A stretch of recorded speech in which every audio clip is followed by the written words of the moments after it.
Jadi kedudukan termostat kita untuk Pro2 Alza dia berada di sini. Dia berada dalam ni, jadi kita kena buka dua bolt nut nombor 10, satu kat sana, satu kat sini, dan kita akan buka bahagian ni lah. Ini rumah untuk termostat kita. Okey. Yang ni ada fungsi dia, nanti saya akan terangkan lah kedudukan apa guna benda ni, fungsi benda ni.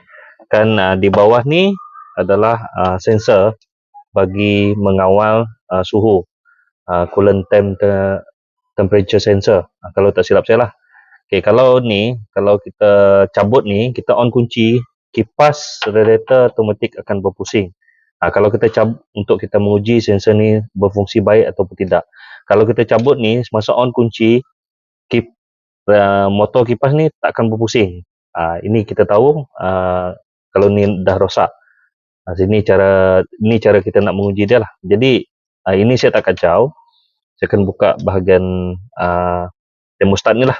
Ni pun sama juga, dia punya hose radiator, tapi kita akan buka bahagian ni untuk menukar termostat. Buka dua bolt nut nombor 10, iaitu housing yang menahan termostat kita.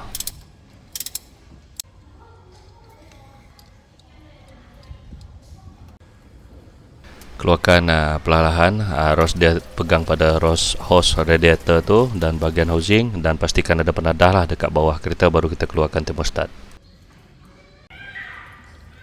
Kemudian cabutkanlah termostat kita. Jadi guys, saya dah cabut termostat. Okay. Ni yang lama. Ada video tu hari, memang termostat ni dah lama dah. Lama saya tak tukar. Okay. Ni yang baru. Okay. Di sini dia ada tertulis 80 darjah Celsius. Okay. Sebab coolant dia 80 darjah Celsius, dia akan buka lah dalam suhu tu. Jadi yang ni saya lupa, tak tahulah. Ini original ni. Dia ada beritahu berapa dia punya.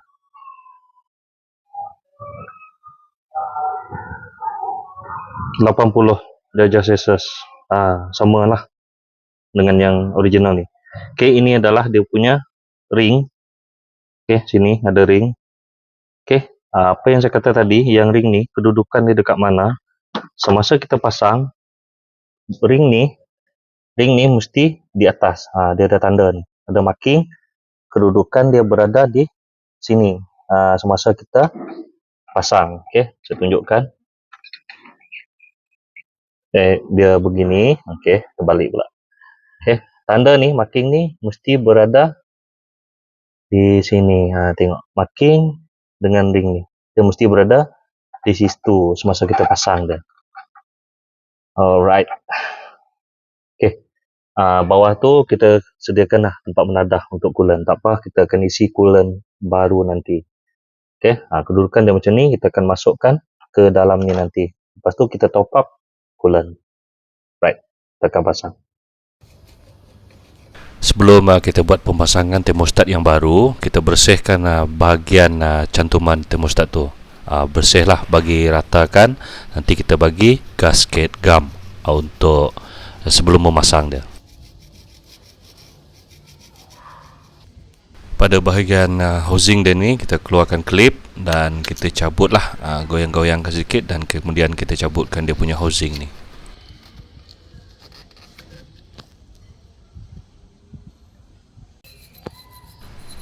Housing tadi kita bersihkanlah dengan brus dawai, bahagian dalam dan luar dia. Kita buang bahagian gasket gum yang lama. Setelah bersih, barulah kita applykan gasket gum pada bahagian housing dia ni. Terutama yang saya tunjukkan ni adalah bahagian dengan hose radiator. Ratakan gasket gum tersebut.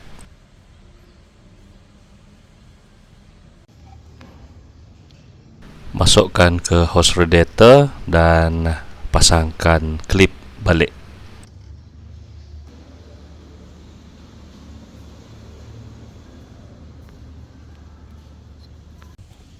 Okay, kita pasang termostat. Pastikan bahagian bertanda tu pada bahagian yang di atas. Ada dekat root housing dia tu memang ada tanda segi 3.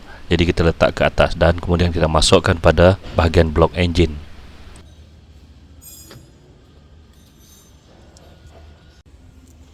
Kuncikan, kunci jangan terlalu kuat lah, nanti skru loose jadi sesedap rasa, sebab dia ada getah dekat thermostat tu. Jadi jangan terlalu kuat kunci, sebab getah dekat thermostat tu dia boleh menghalang air daripada keluar daripada bahagian housing. Tambahkan coolant pada kenderaan kita. Saya guna ni standby lah dalam 1 liter atau 2 liter.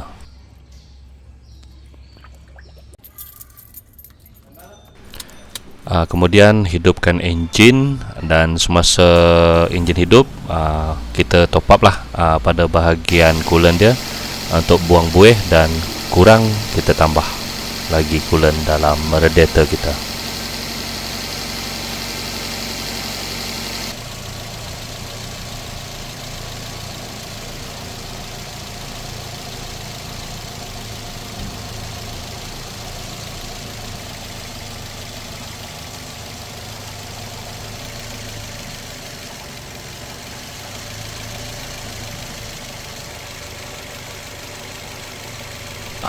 Dah nampak bergenang dah, tak seperti kurang air radiator kita. Sambil tu juga kita tengok-tengoklah pada bahagian sambungan kita tadi dekat thermostat, adakah ada berlaku kebocoran atau tidak. Kalau tak ada basah, okey, kita punya kerja selesai. Okey, sekarang kalau tak ada kebocoran, kita boleh tutup dan selesai kerja kita. Okey, itu saja daripada saya. Salam jumpa di video yang akan datang.